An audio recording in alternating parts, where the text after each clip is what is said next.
Now, into the ticket office of Disneyland. Oh boy, let's do this. Don't think the CIA is going to be trying to hack your second-gen iPod. I didn't think so. There might have been a lot of illegal music on there. I wouldn't doubt it. But, I mean... You were supposed to bring death to the flagships, not join them. Google has found a new way to piss me off. iTunes is a constant source of embarrassment. Every time I say it, it's going to suck even more. Everyone's idiots. I am Nadella.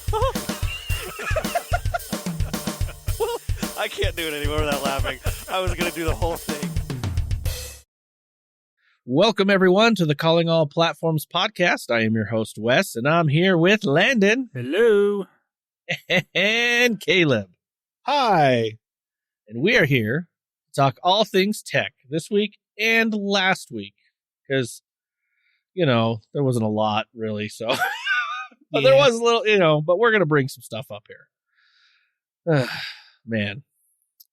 All right, well, let's go ahead and get into it, shall we? Looks like, first up here, we got some Apple news. Apple launches groundbreaking new hardware. Yes. So important, listener. Life-changing developments from Tim Apple not this week, last week. Apple has launched what you might call a second-generation AirTag if you're not paying attention.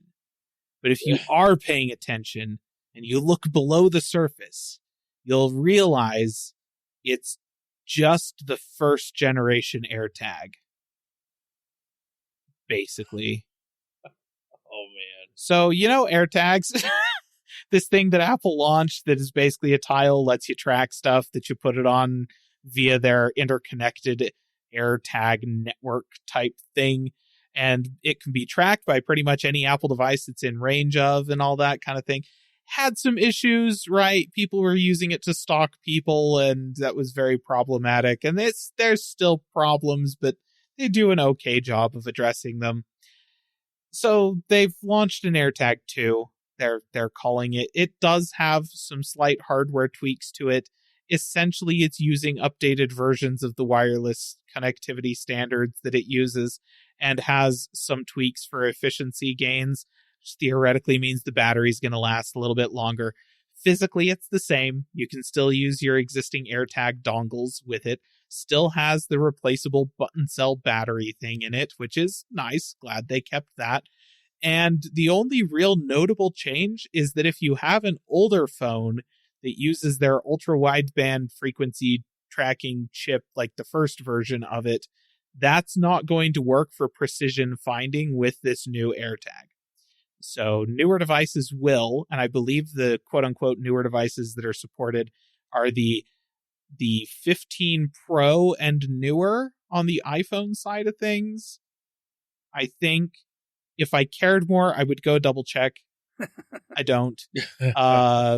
It is the most iterative of iterative updates. But AirTag 2, it's a thing. Yeah. And honestly, the most pertinent consumer purchasing detail to come out because of this is that the first generation AirTags have dropped in price pretty substantially on Amazon. So if you want an AirTag right now, go buy one of those. Yeah. Now, I have heard from people that own AirTags, like another thing that has been updated on this one is the sound that it makes when you want to ping it is better for actually being able to hear it. It's a little louder, it's a little higher pitched, so it's more piercing.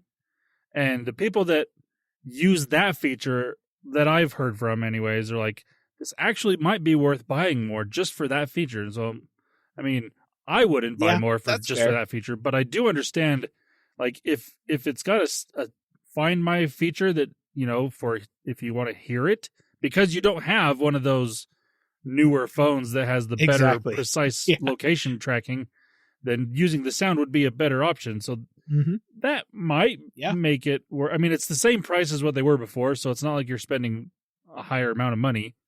Right. But, I mean, like Caleb said, honestly, getting the first generation ones for cheaper is still probably the better option. Yep. But if you don't know about that, then these are going to be fine, obviously. Yeah. And I think that, better make a louder noise since they reduced the number of phones that it works for precision tracking. Yes. But, yeah. That's it. Nice. That's it. Okay. That was quite the end there. Okay. I know. It's it goes out with a splat, but it kind of came in with a fart anyways, so it's fine. Nasty. All right, let's go ahead and move on. Got some Google news. Actually, good news from Google. Yes, something that doesn't happen very often these days, but something it's actually has to do with the last bit of good news that Google talked about at the end of last year when they announced AirDrop compatibility with Pixel devices. The vice president of engineering at Google, Eric Kay is the guy's name. He said this was just like a press briefing somewhere. I don't even know what it was for.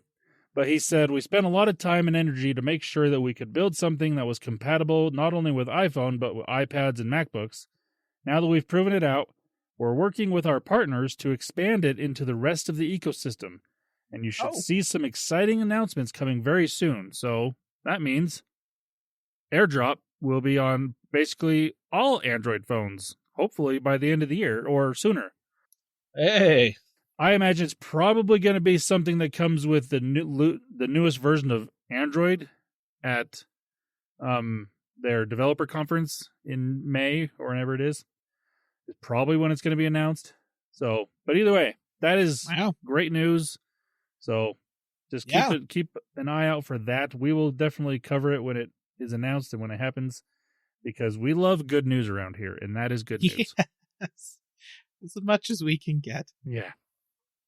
That is true. All right. Well, let's go ahead and move on. We got some general tech news here. Samsung, stop being so stupid. Oh, well, the good news had to end somewhere, obviously.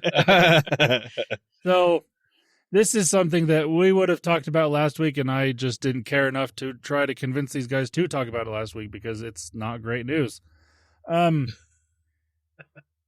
Actually, no, this one is newer. Never mind. The other stupid news from Samsung is our next We have thing. additional stupid Samsung news coming. Yeah. Look forward to that. I'm just getting my stupid Samsung news confused. Anyways, this one. So, okay, I got to preface this with Google did the right thing last year by putting Qi 2 into the Pixel 10 phones. Like built-in magnets, ready to go.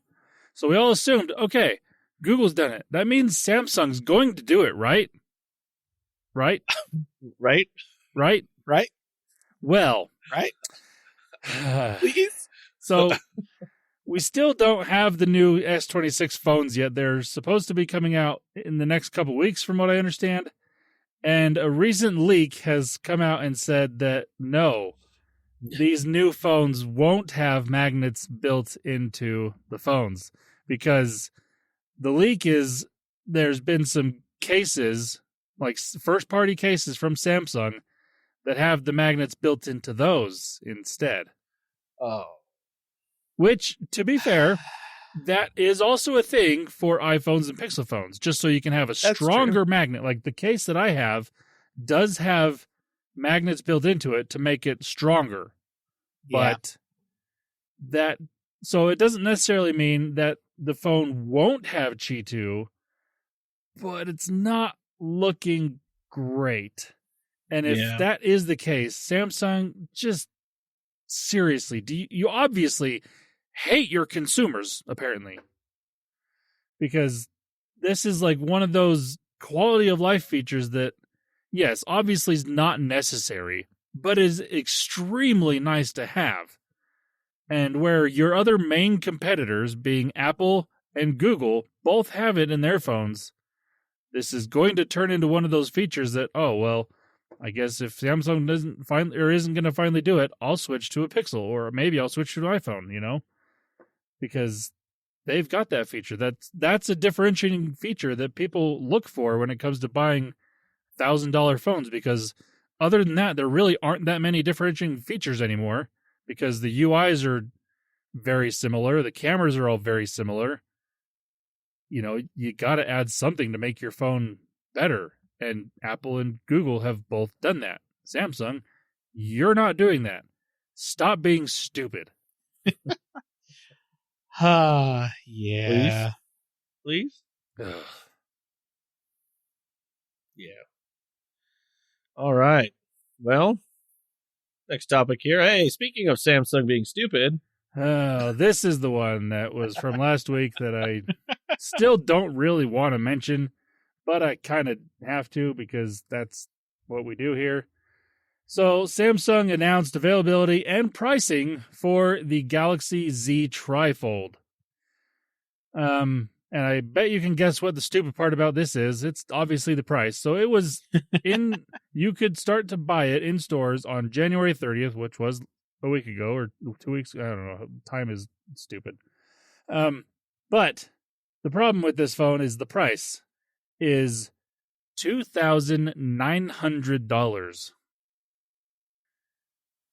Which it was funny. I did hear somebody try to explain this away. It's like, well, if you think about it, you're getting 3 flagship screens at $960 a piece. It's like, no, that's not a good case. Sorry, because you're still getting not flagship specs everywhere else. You're just getting, and even this display is not going to be as good a quality as your $1,000 flagship phones. A lot of money. But to be fair as well, like a lot of people that have used this phone are saying it's like, this is actually what we wanted when it comes to a folding, like going from a regular phone to a bigger display, because it is basically a full-size tablet and it has DeX mode, which almost turns it into a laptop in a way. So if you're thinking about it in that way, it's like, okay, if I'm spending $1,000 on a phone and probably $1,500 to $2,000 for a laptop, maybe, but it's still a like very small market that can justify buying this phone. But I have heard, like I said, most things I've heard about this phone, other than the price, have been positive because it does have that much larger display inside, which does make it far more useful than the other large display foldable phones. So, okay, it's a lot of freaking money for one device. I definitely can't justify that. Even for somebody that could use it, I still can't fully justify that price for that device. But that's me. Yeah. I mean, listen, the real issue here is that they had the audacity to put RAM in it. And so they probably weren't planning on pricing it like that when they made the thing. But yeah, industry said what industry said. I mean, you're giving them a lot of credit there. Here's the thing. I would not be at all surprised if the folks at the Samsung Mobile division who made this phone thought they were going to be able to get a better deal on their RAM than they got from their actual pants sister company, Samsung, who makes RAM. Yeah. I'm sure they were like, yeah, we always get a great deal on RAM from them. And then they went to ask, and Samsung, the RAM company, was like, absolutely not. We've sold all of our production capacity for the next 3 years to data centers and NVIDIA. So you can't have any of it. So that may genuinely, that might have been responsible for hundreds of dollars of increased price. It still was going to be crazy expensive regardless. Yeah, I mean, the one benefit to this phone costing this much is that when Apple finally announces their foldable phone at $2,500, we're going to be like, oh, that's not a bad deal. Yeah. Although it's not going to be nearly as big of a display. It's going to be a single folding phone with a 8 to 10 inch, or not 10 inch, like an 8 to 8.5 inch display on the inside. And who knows how the software is going to be on that? Is it a mix of iOS and iPadOS? We don't know. It's going to be too flippin' knows. It's going to be awful, I think. Apple doesn't even know. No, it probably will be awful. Yep. Man. Okay. All right, let's go ahead and move on to the next general tech news here. We got Firefox is adding the AI kill switch to kill the AI nobody wanted them to add. Hey, good news. Yeah, technically, it's sort of like good news to curb the kind of bad news. So, listener, remember how last year Firefox, the makers of the only other web browser that isn't Chrome on most devices, said that they were their new CEO came out, made a statement, was all like, "Hey, we're going to turn this into the AI-powered browsing experience that everybody wants." And everyone that uses the browser was like, absolutely not. Nobody wants that. And they didn't exactly backpedal, but some folks on the Firefox team were all like, listen, you got to understand this is the direction the internet is going. And if we want to keep up, we have to do this. But the entire development team is already planning on and is already working on what we're internally calling the AI kill switch, which will just 100% from the ground up deactivate all AI features added to the browser with one click.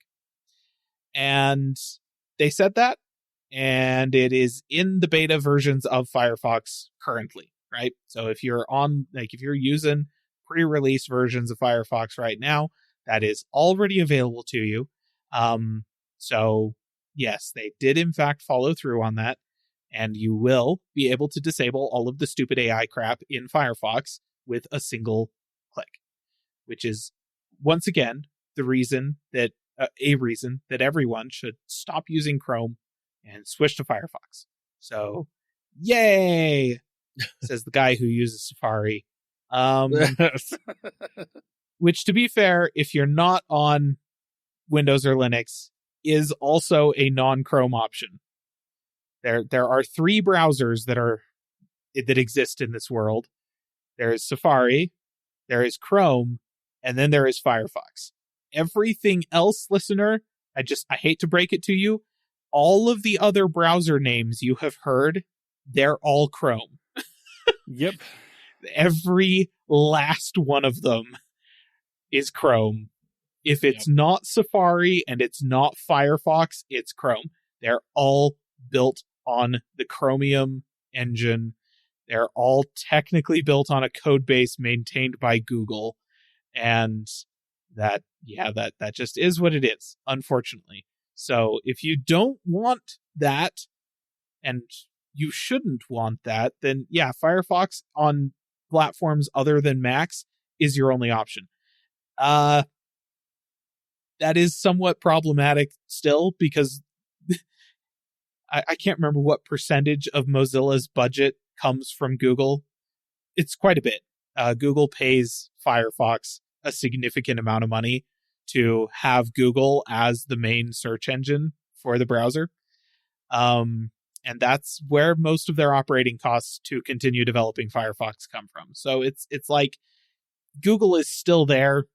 Google is everywhere on the internet. It's impossible to get away from them. But yeah, and to be fair, Chromium is technically an open source project, and so it's not like if you're using Brave that Google has access to all of your traffic just because it's a Chromium-based browser.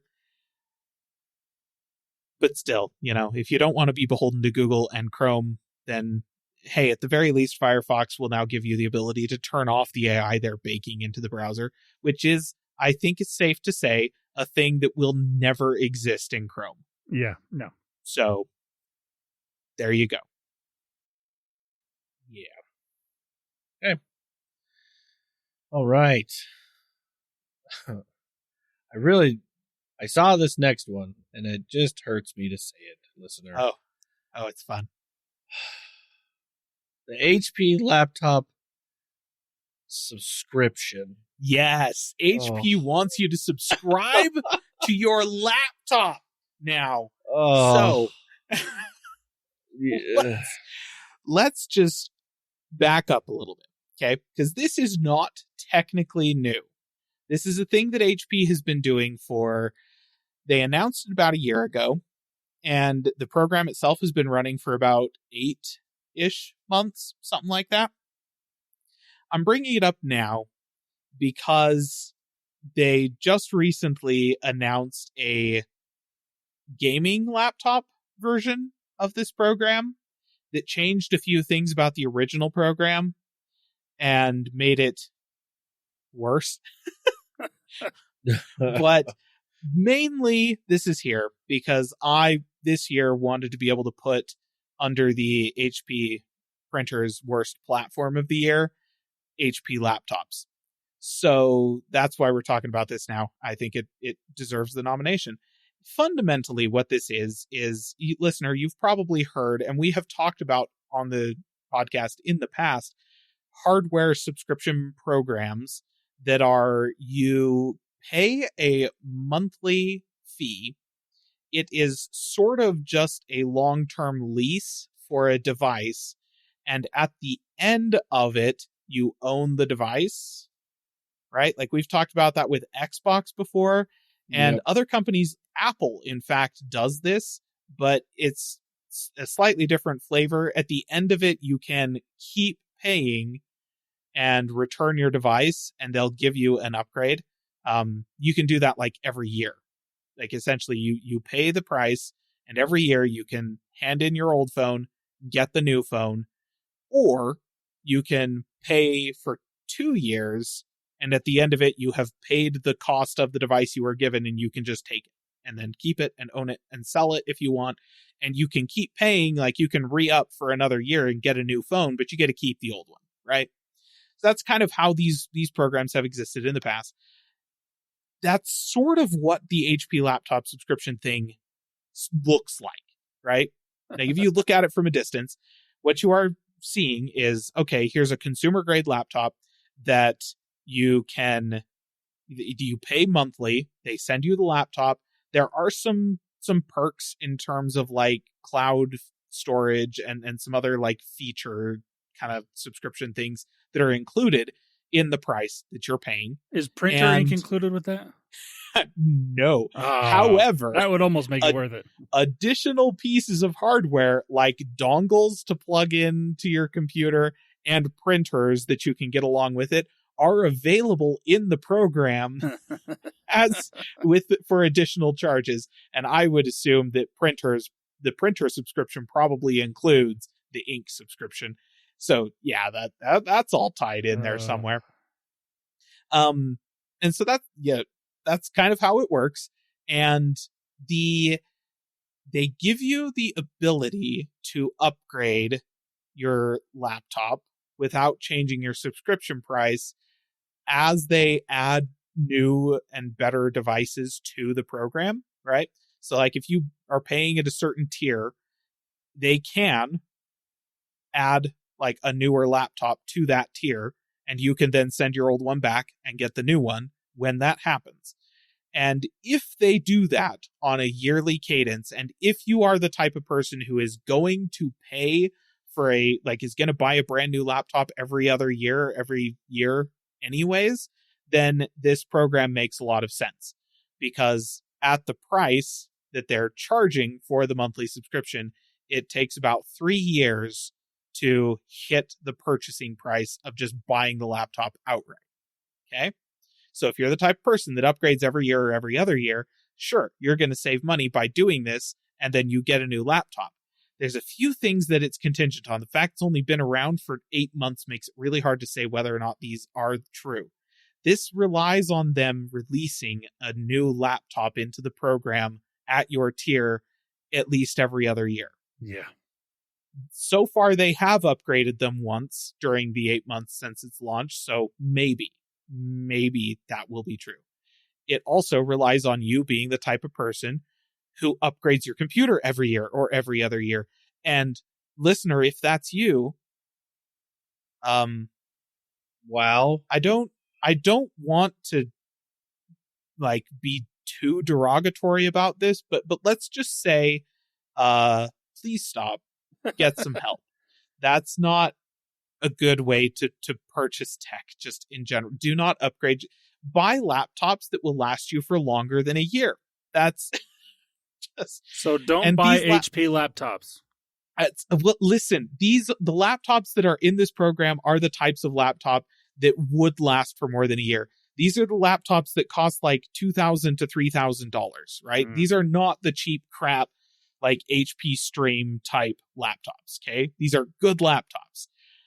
And so that's, at like, $40 a month or something like that. It takes a couple of years still to catch up to that kind of thing. But that's what it looks like from the outside. But the key thing here is that at no point will you ever own your device. Ever. If you pay for the device for 3 years to the point where you will have hit the purchase price of the device and you don't upgrade, you still won't own it. You can keep paying and it's still their laptop. If you ever stop paying, they can remotely lock it down and basically send repo men to your house to repossess the laptop. Like that's the kind of thing that you're signing up for here. And I can't say strongly enough, listener, that under no circumstances should you be paying money for a piece of hardware that you will never actually own. You are renting this thing like a long-term rental for something like that. That's just not like, don't do that with like anything, I feel pretty comfortable saying that, right? Like, I think the one thing that is maybe that doesn't apply to is houses, because buying a house is really hard. They're really expensive. It's a whole nightmare out there right now, listener. I get that. And if you're stuck renting a house for your entire life, listen, I get it, right? That it sucks that that's the way it is, but that is the way it is. I get that. But with pretty much anything else, if you're making payments toward it, theoretically, by the time you have finished making those payments, you should own the thing. And that is not what this is. They want to do like a Netflix style subscription for the laptop. And if you stop paying at any point, even after you have paid as much money as the thing is worth, it will just go away. Now, with their original laptop subscription, the way they had it priced, like I said a little bit ago, is that generally speaking, about 3 years is what it took to pay these laptops up, right? To match the original purchase price of these things. Their gaming laptop subscription, they've changed the pricing on them. They're more expensive now. It's 2 years now, which means that even if you are the type of person who upgrades your gaming laptop every 2 years, which that's crazy. Like, just to be clear, you bought a high-end gaming laptop and you're going to update it after 18 months to 24 months. That's insane. Don't do that. Like, what a waste. Seriously. But generally speaking, if you're the type of person who does that, you want to subsidize your purchase of your next one by selling the old one, for like 50% the price of what you paid for it. And you can't do that with these. And even if you are the type of person who upgrades every 2 years, you would be better off financially to just pay the full price up front and in 2 years sell it and then buy the next one for effectively 50% off. Like, that's much smarter. So the only way it would make sense on the gaming one is if you're the type of person who upgrades your like frickin' RTX 50 series powered gaming laptop every 12 months. Who does that? Don't. Just listen, you're going to look at it and you're going to see the much lower upfront cost of like $120 a month or something versus $2,000 or $2,500. And you're going to think, yeah, I can afford that. No, because listen, man, you get to the end of the 2 years, you're going to be able to sell it for $1,000. And versus if you do this, you're going to still end up paying the same amount of money. And at the end of the 2 years, HP's just going to take it back and you're going to get nothing. I can't. HP, you suck. I hate you. Stop. Okay. I will play devil's advocate here and try to find, try to this give will be good. a reason why this might be a good idea it's not, but if by some crazy chance, RAM prices never get better. If it's true that your subscription price doesn't change, which also isn't guaranteed, but if it stays the same and you do want to upgrade, you're not spending exponentially more for component prices. You're just getting the newer stuff, theoretically. But again, you still never own the device. So that's why it's still not recommended by any means. I think I would fire back on that. You're positing the existence of a world in which RAM prices just continue to exponentially increase over time, as they have been doing for the past 8 months or so. Hey, I didn't say I agree with this reasoning. If that turns out to be the case, I can guarantee that these subscription prices are going to jump over time. And I have not read the agreement that you sign with HP when you sign up for this program, but it would not surprise me at all that they have put a clause in there that allows them to change the price you are paying given a certain amount of notice or something like that, assuming that they need to for whatever reason. Right. So I didn't say it was a good reason or that I agree with it. I mean, you tried. An effort was made. Yeah. No, I don't think that, like, even the base one, like the original one, where it takes you 3 years of paying for the thing to actually like pay the thing off.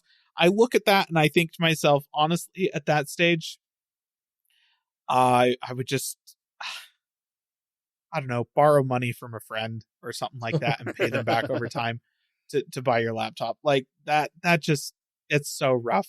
It's still, I guess, technically not as bad as like going to rent a center and renting, like rent to own on a laptop, because they charge you interest on that. It's basically a loan. But man, I just can't think of a whole lot of circumstances where, honestly, listener, if you need a laptop and you don't have $2,000 to spend on a laptop, spend $500 on a laptop and install Linux on it instead of, like, take Windows 11 off, put Linux on it, and you'll get the same amount of performance as a $2,000 laptop running Windows 11. You'll have paid a lot less money for it. It'll last you longer. It'll be yours. And that matters in this day and age. Gosh dang it. Yeah. Man. It's still... Yeah, let's move on. I don't want to add anything to it. Because this next subject is so much rosier.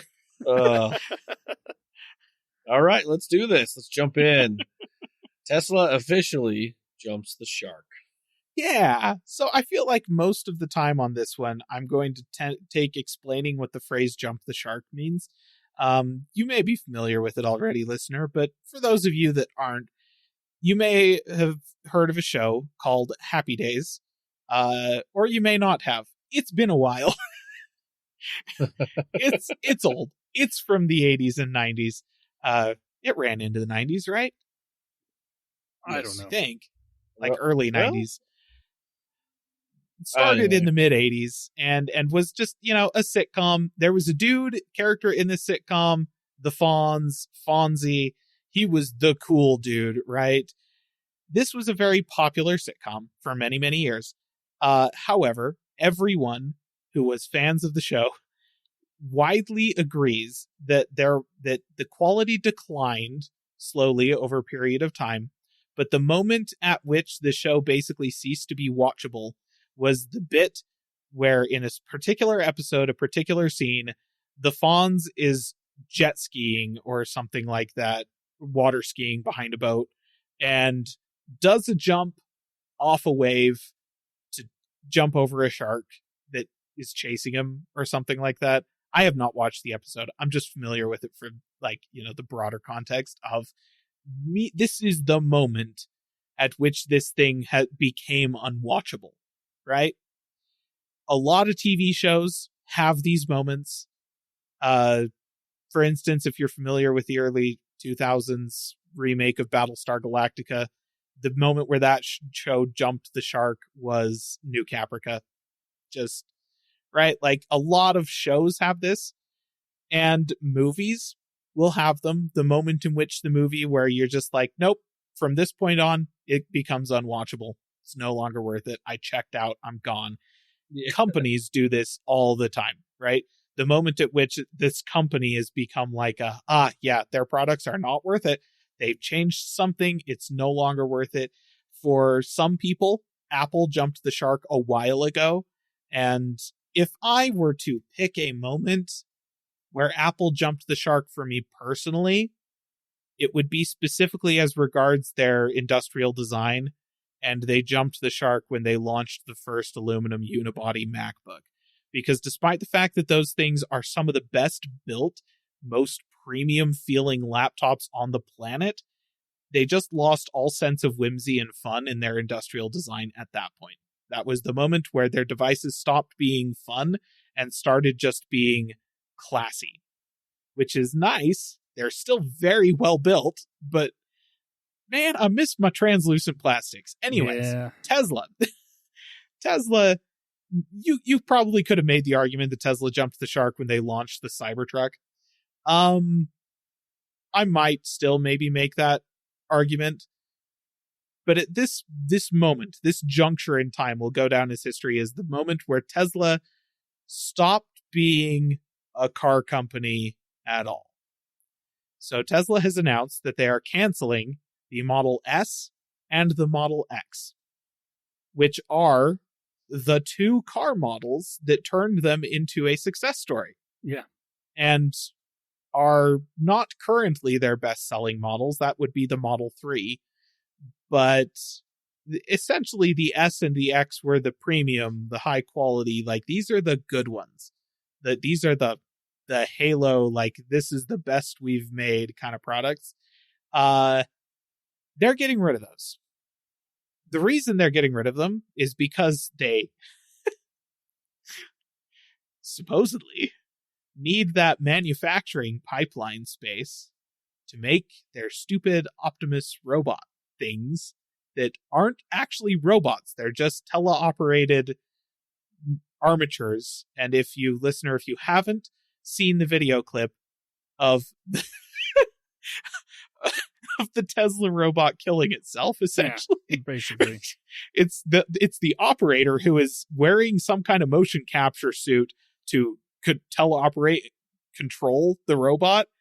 You can see the robot reach up, lift something off of its head, and then it stops moving and collapses backwards. Because what happened is the operator reached up and took off his like VR headset or whatever was allowing him to control this thing and turned off his interface to the robot, and the robot just fell over. Yep. It's a great video. Wow. Because they're not actual robots. They're not. They're remote controlled. So yes, Tesla is going to build I can't remember. They said a number like 2 million of those or something over the next 2 years. It's a joke. It's an absolute joke. Yeah. Tesla isn't a car company anymore. They're also not a robotics company. They're not an AI company. Tesla is now basically just a scam to try and make Elon money. Which, to be fair, it's been kind of that way for a while, but at least they were making products, you know? Yeah. At least they were selling products at the time. They appear to just no longer care. Which is wild. Yeah. So, there you go. And like the thing that I saw that and I'm like, yeah, they obviously, I don't think Tesla's really cared about cars for a while, but this proves that they don't care about cars. Yep. And the other thing that I saw this week that I thought was funny and just goes to show that Tesla itself as a company is losing tons of money is because they decided to combine. Tesla and X have kind of been they're a company in and of themselves, like when it comes to stocks and stuff like that. But they decided to combine Tesla X and Oh shoot! What's the SpaceX into one SpaceX. company because Mhm. SpaceX is actually making money. Is profitable. SpaceX is actually successful. So it's like they want to be like, "Oh, Tesla's making money now." Like, no, they're not. SpaceX is making money. You just happen to combine them into SpaceX again, so you could justify. Yeah. I don't know. It's so stupid. Which honestly is like the corporate version of, hey, your lifeboat's going down, and I know that you can swim really good, so I'm going to strap this dead horse and a brick Yeah. onto one of your leg and the and your other leg, and I'm also going to put a plastic bag over your head. Please tow all of this to safety. So, and SpaceX is just going to be sitting there like, I can't. My head's covered with a plastic bag, and I've got a dead horse on my leg. What the heck do you want me to do with this? Like, that's we're going to take the one successful company that can swim, and we're going to drag it down by hitching these dead carcasses to it, which is a thing that I makes perfect sense given Elon Musk's track record of being a savvy businessman. Just to say, he kind of isn't. Yeah. So tracks. All right. Dang. I just think that's funny that that robot did that, though. It was. I the didn't best. hear that story, so that's quite So That was funny. the best. No, you need to look that up. The Tesla robot malfunction. I watched that. It's so funny because it's in front of a crowd of press. Like, it's supposed to be serving drinks to the press, Yeah. and then it just like pauses, and then falls over backwards. It's the funniest thing ever. Also, while you're at it, Wes and/or listener, look up the video clip of the researcher from China who is using a teleoperated robot body and kicks himself in the nuts with it. It's the funniest. I think I actually saw that one. That one I That think one I is saw so that good. one. is like, my favorite part is that if you watch the full clip, you can see he's doing a bunch of karate moves or whatever. He's standing next to the robot, like to the body of the machine, and he's wearing, some kind of motion tracking suit, and he's doing moves moving in one direction, and the robot is moving parallel next to him, right? But one of the moves he does has a very subtle shift in the direction that he's moving, but it was apparently just subtle enough that the robot didn't pick up on it. And so the robot does not make that rotation. And so on the next move, he steps into the path of travel for the robot, and the robot just straight up lands a kick to the groin. Yep. It's great. So funny. So good. And that's the state of autonomous robots in this world. Like, people talking about how AI is super successful and we're making all kinds of strides. Listen, Boston Dynamics had robots doing these kinds of movements actual pants decades ago. Yeah. They're not any smarter now than they were before. They are cheaper to make and and easier to operate because we got better batteries and electronics and stuff like that. So it's not like we haven't made any advancements in the technology, but they're no closer to being like self-actualizing or anything like that. They're still just teleoperated or controlled by pre-programmed movements. It's, yeah, whatever. But yeah, sure. Go ahead, Tesla. Bet the farm on that. Jeez. All right. Well, let's go ahead and move on, shall we? We're going to get in some gaming news. Not too much, but I was going to share this because I did think this was kind of funny. Xbox's next-gen console, it may launch in 2027, says AMD. I saw this. So good. Good job, So- Lisa Sue. Yeah. Yeah, Lisa Su, the CEO of AMD, pretty much just came out and was talking about their earnings, and they came out and said, oh, yeah, the development for the Microsoft's next-gen Xbox featuring our AMD semiconductor SoC is progressing well to support a launch in 2027. Hilarious. So, and I mean, Microsoft neither denied or You like can neither confirm just- nor deny the existence Yeah, they of just- the next generation Xbox. so 2027. I just thought that was really funny. So No, that's great. That's so funny. I wanted to say that because we'd like to talk about hardware, and yes, I wanted for my wish list to see something about this. So Hey, I technically didn't come from Microsoft. It Not didn't come really from an official Microsoft. announcement, but technically, it's there. It's coming.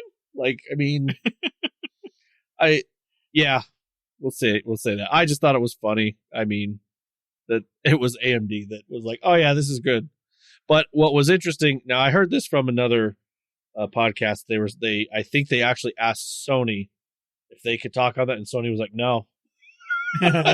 So talk on their next gen thing. So that was interesting.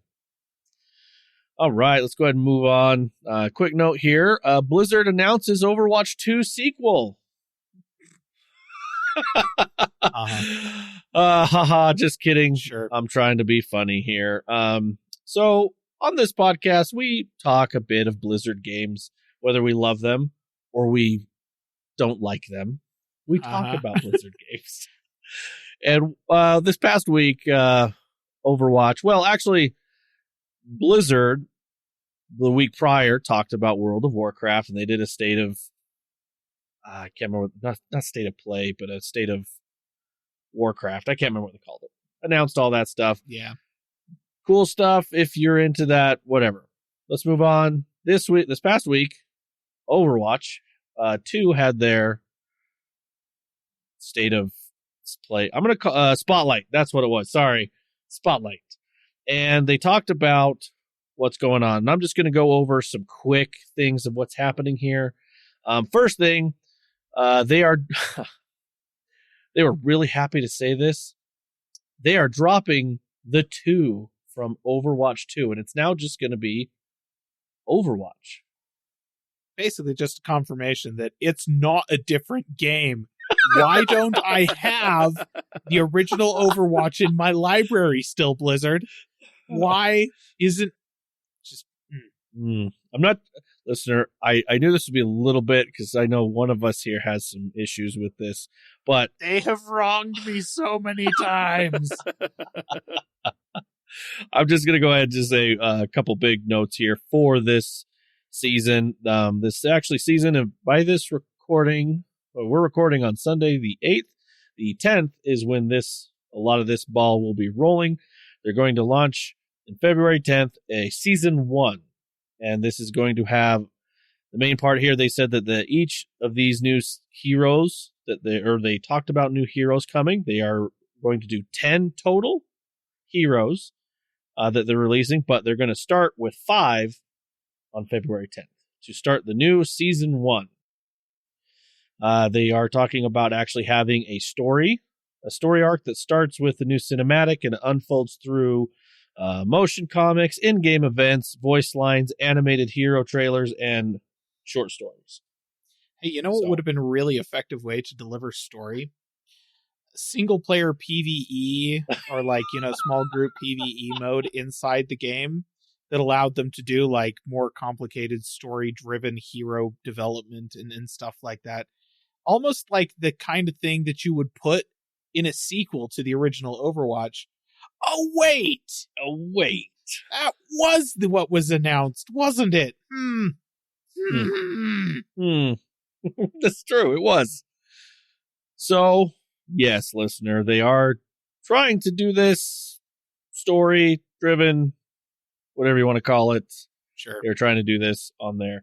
I'm not going to go over the heroes, but just know there's going to be 5. If you want to go take a look at this, you can go take a look at some of these heroes.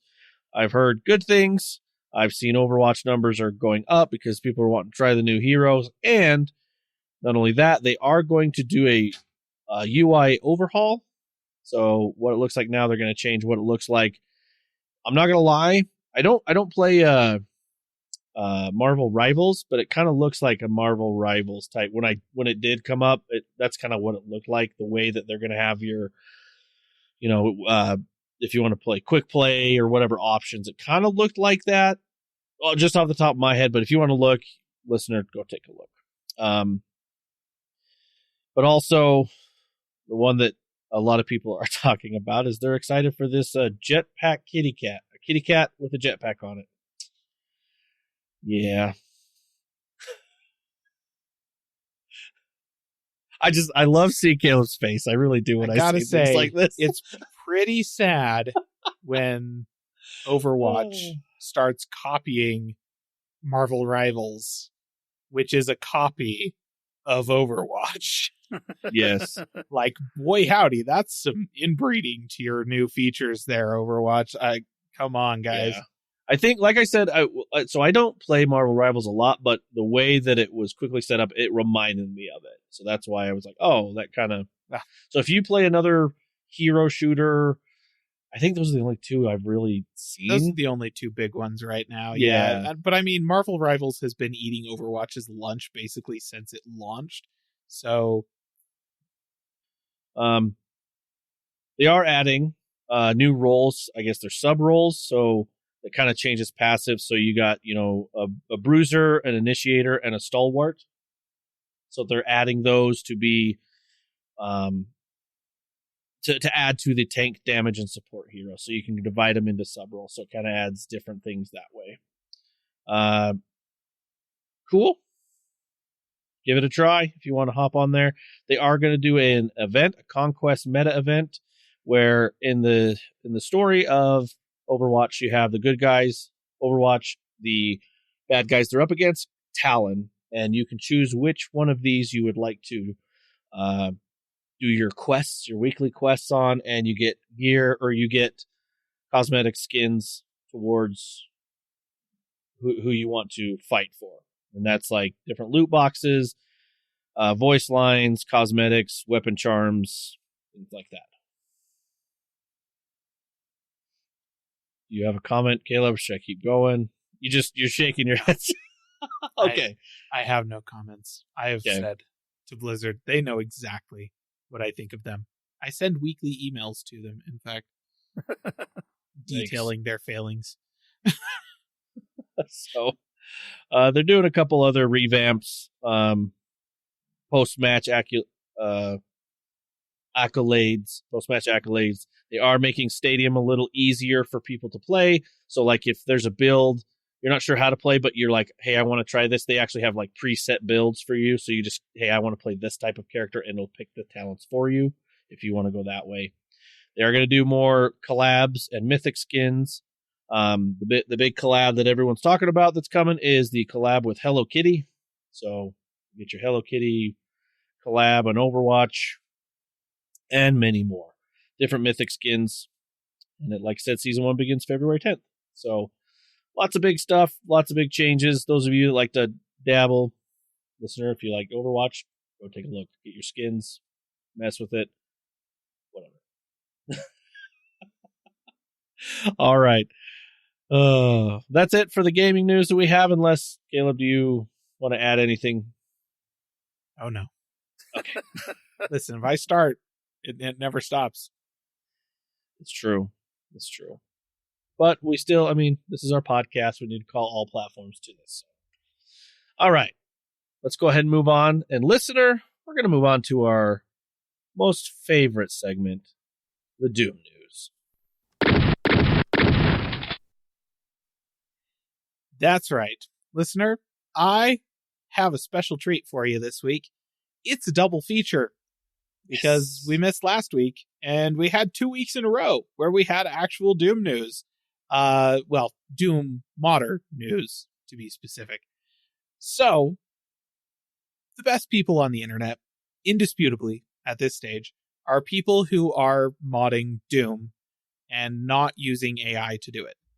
Just want to toss that in there because I think that that's going to be pertinent more and more over the coming years. This first one is a couple of weeks old. But so a few weeks back, we've talked on the podcast before about Pine 64, right? The makers of the Pine phone and the Pine book. These are people who design open source hardware, right? Meaning that, yes, they make the designs for the hardware and they will, manufacture and sell you the actual hardware itself. But it is, all of the specifications for it are published. All of the firmware is open sourced, stuff like that. So they're very open, which makes them pretty easy to find security vulnerabilities for them and patch them, which is good. And also they're a modder's playground, all of their devices, including stuff like their soldering iron. It's an open source soldering iron. Pine64 is weird.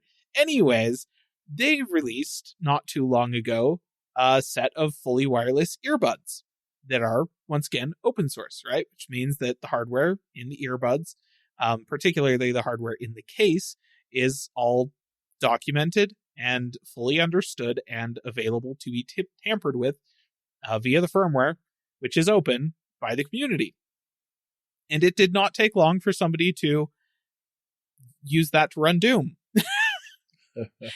So, a set of wireless earbuds that has a CPU in it to power the Bluetooth and stuff like that. And it turns out it is powerful enough to run Doom.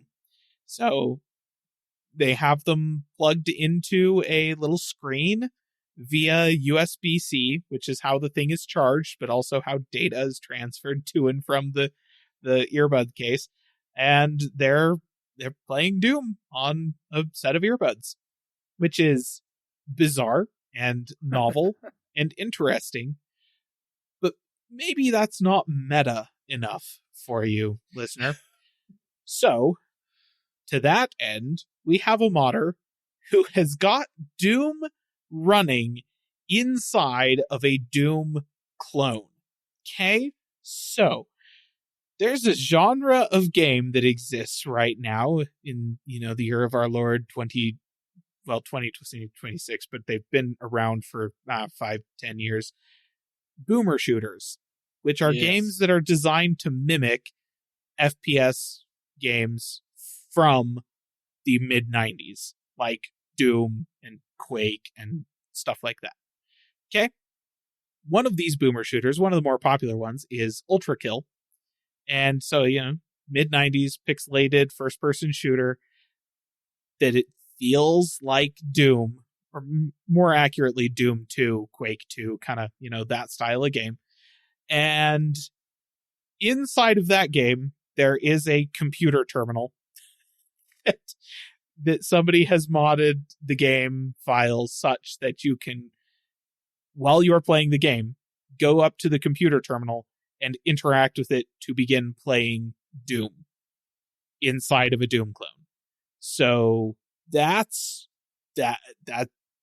great. This game inspired by Doom can now play the game Doom back to you. I don't know which one of these I like better. One of them is a funny use of the hardware, and the other one is a funny use for like modding a game. And both of these are just different flavors of everything I love about Doom modding on the internet. So A+ Doom modders, keep it up. It's the best part of my week by far when there's something to talk about in this category. So always good to talk about Doom news. Come on. All right. Well, that brings us to the end of the episode, listener. Unless, Landon, you got one more thing for us. No. No, I don't.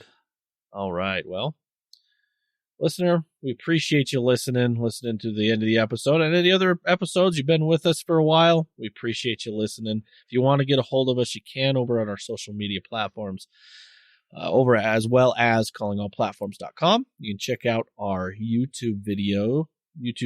And when I mean ours, I believe that's Caleb over there that might be working on one. Who knows? Maybe. Not me. I don't know. Nope. But you can go over there, check out those videos, ring the bell, subscribe, whatever it is the kids say these days for that. And, listener, have a good week. Bye-bye. See ya. Calling All Platforms is a production of Supporter Sound Studios. To learn more about how you can support the podcast, go to www.patreon.com/callingallplatforms.